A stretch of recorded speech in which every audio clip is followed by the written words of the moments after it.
қарлығаш тобының тәрбиешісі Амантурлиева Жанеркен болам. Бұл осы топтың қабылдау бөлмесі.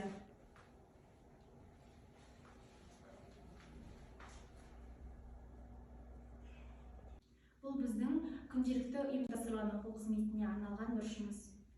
5 сала бойынша баланың жас ерекшеліктеріне қарай жасақталған көрнекіліктеріміз бен дидактикалық материалдарымыз.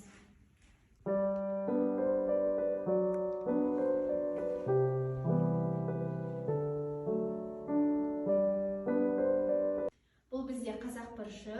Қазақ бұрышының мақсаты қазақтың ұлттық салт дәстүрлерімен таныстыра отырып, балаларға тәрбие беру. Бұл біздің топтағы кітап бұрышы. Бұл кітап бұрышында жаңылтпаштар, ертегілер және де мақал-мәтелдер бар. Және де әртүрлі кітаптар бар. Осы кітаптарды 2 аптада бір рет жаңартып ауыстырып тұрамын. Бұл топтың ертегі бұрышы. Бұл жерде әртүрлі ертегі түрлері бар. Күннің екінші жартысында балаларды қызықтыра отырып, ертегі көрсетіп, сомдап беремін. Балалардың қимыл қозғалысын жетілдіру және төзімділікке, ептілікке, шапшаңдыққа тәрбиелеу мақсатында денсаулық бұрышын жасақтадым.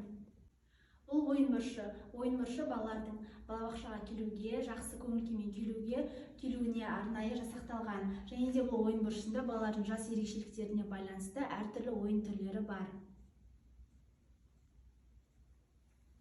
Бұл табиғат бұрышы. Бұл бұрышта әртүрлі өсімдіктердің түрлері бар. Бұл бұрышта балалардың гүлдерге, әртүрлі өсімдіктерге деген сүйіспеншіліктерін арттыру мақсатында жасақтадым.